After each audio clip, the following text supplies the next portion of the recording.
అండి, నేను మీ క్రాంతి. ఎలా ఉన్నారండి? నేనైతే చాలా బాగున్నా. మీరు కూడా బాగుండాలని అయితే నేను కోరుకుంటున్నా. Welcome to my channel Kranti ideas. ఈరోజు మన రెసిపీ సొరచేప పిట్టు. ఈ రెసిపీ చాలా టేస్టీగా ఉంటుందండి. మీరు ఒక్కసారి కనుక ట్రై చేశారంటే మళ్ళీ మళ్ళీ ఖచ్చితంగా తిరిగి చేసుకోవాల్సిందే. ఈ రెసిపీని చాలామందికి ఎలా చేసుకోవాలో తెలియక చేసుకోవట్లేదండి. ఈ రెసిపీ ఎలా చేసుకోవాలో మన వీడియోలో అయితే పూర్తిగా చూసేయండి. మీకు చాలా అర్థమయ్యేలాగే నేనైతే మీకు మన వీడియోలో షేర్ చేస్తున్నాను. దానికన్నా ముందు మన వీడియోని మీరు ఫస్ట్ టైం కనుక వాచ్ చేస్తుంటే please subscribe my channel and hit the bell icon. Don't forget to like, share and comment. ఈ సొరచేప అనేది మనం పెద్ద పెద్ద ముక్కల కిందే కోసుకోవాలండి. ఎందుకంటే ఇది మళ్ళీ తర్వాత మనం ఉడకబెడతాము. అందుకని చెప్పేసి ఇది పెద్ద ముక్కల కింద కోసుకుంటే సరిపోతుంది. చిన్న ముక్కలు అయితే అవసరం లేదు.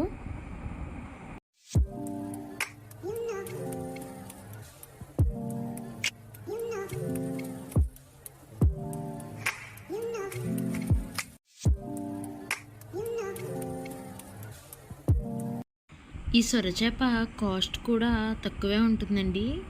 మేమైతే ఈ 2 సొరచేపలు కలిపి 200కి అయితే తీసుకున్నాము. కానీ టేస్ట్ అయితే మాత్రం ఎక్సలెంట్ అని చెప్పచ్చు. దీన్ని ఎలా కొయ్యాలో ఒకసారి చూపిస్తున్నాను చూడండి. ముందు ఆ ఎడ్జెస్ ఉంటాయి కదా, అవి అయితే తీసేస్తున్నారు.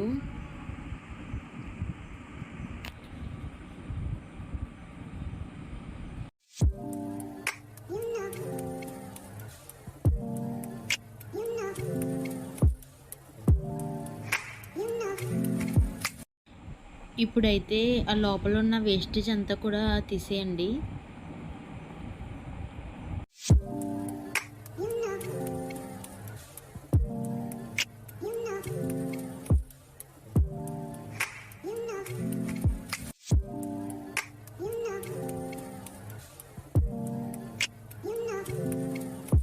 వేస్టేజ్ అయితే తీసేసాక మనం చేపనైతే ముక్కల కింద కోసేసుకోవడమేనండి. అంతేనండి మన కటింగ్ ప్రాసెస్ అయితే.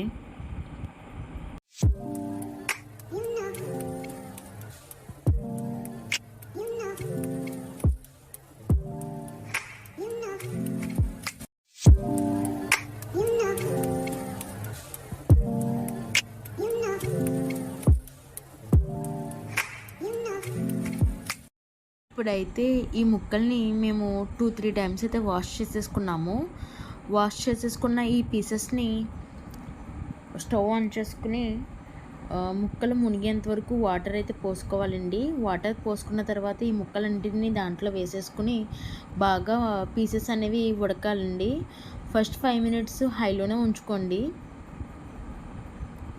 కొంచెం వాటర్ బాయిల్ అవ్వడం స్టార్ట్ అయ్యాక మనమైతే సిమ్లో పెట్టేసుకోవాలండి.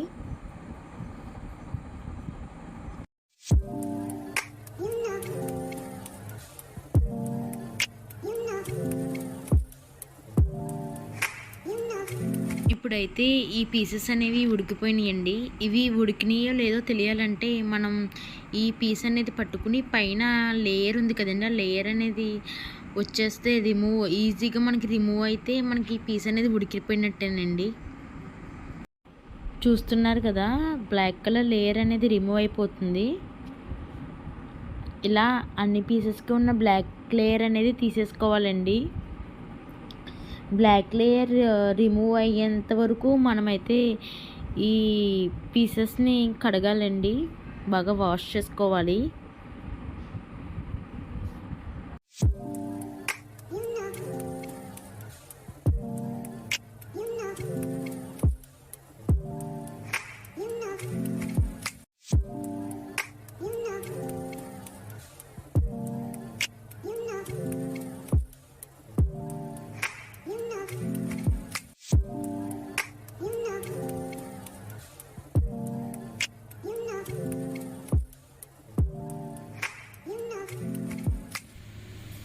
సొరచేప పిట్టుకి కావాల్సిన పదార్థాలు అయితే ఒకసారి చూసేయండి.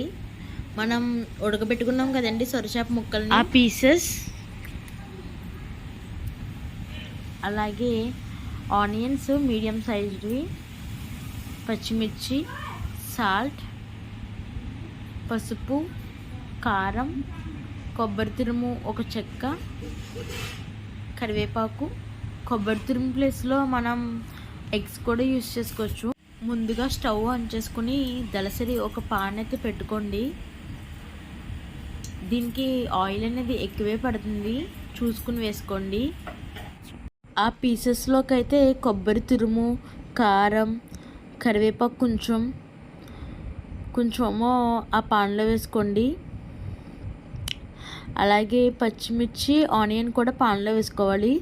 ఉప్పు, పసుపు, కారం, కొబ్బరి తురుము అయితే ఈ ముక్కల్లో వేసుకోవాలండి.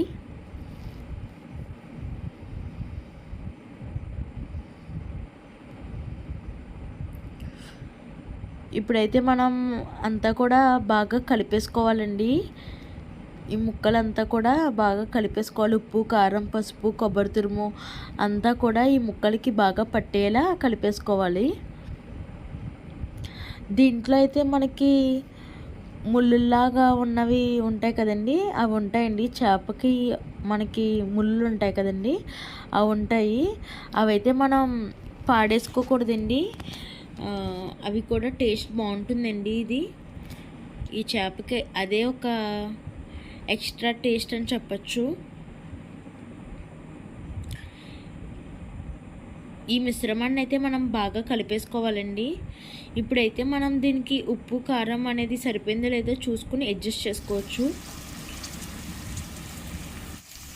ఆనియన్స్, మిర్చి అనేవి బాగా మగ్గాలండి. మీరు చూసుకోండి, బాగా మగ్గిపోవాలి. దీంట్లో అయితే మనకి కొంచెం సాల్ట్ అనేది తక్కువైతే ఈ ఆనియన్స్లో కొంచెం కవర్ చేసుకోవచ్చండి. ఇప్పుడైతే మనం సొర మిశ్రమాన్ని అయితే రెడీ చేసుకున్నాం కదండి, ఆ మిశ్రమం కూడా ఈ ఆనియన్స్, పచ్చిమిర్చి దాంట్లో వేసేసుకుని బాగా అయితే కలుపుకోండి.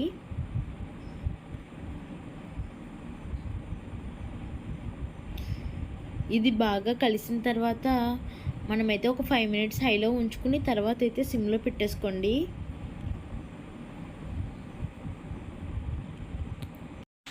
ఈ కర్రీ అనేది త్వరగా మాడి ఛాన్స్ ఉంటుందండి, అందుకని అంత మాటలు కలుపుకోవడం అయితే చేసుకోవాలండి. అడుగు అంటనివ్వకండి, అడుగు అంటనివ్వకుండా కలుపుకుంటూ ఉండండి.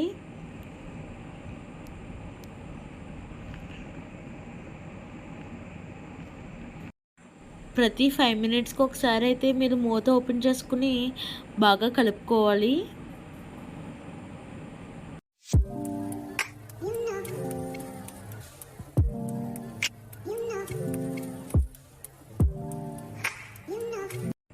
అంతేనండి, మన సొరచేప పిట్టు అయితే రెడీ అయిపోయింది. ఇంకా దీన్ని మనం సర్వ్ చేసుకోవడమే ఆలస్యం.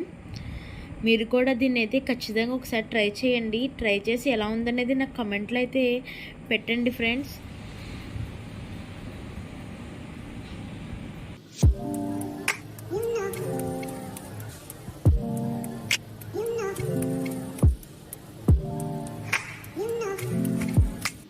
Thank you friends. Bye bye. Take care. See you in another video.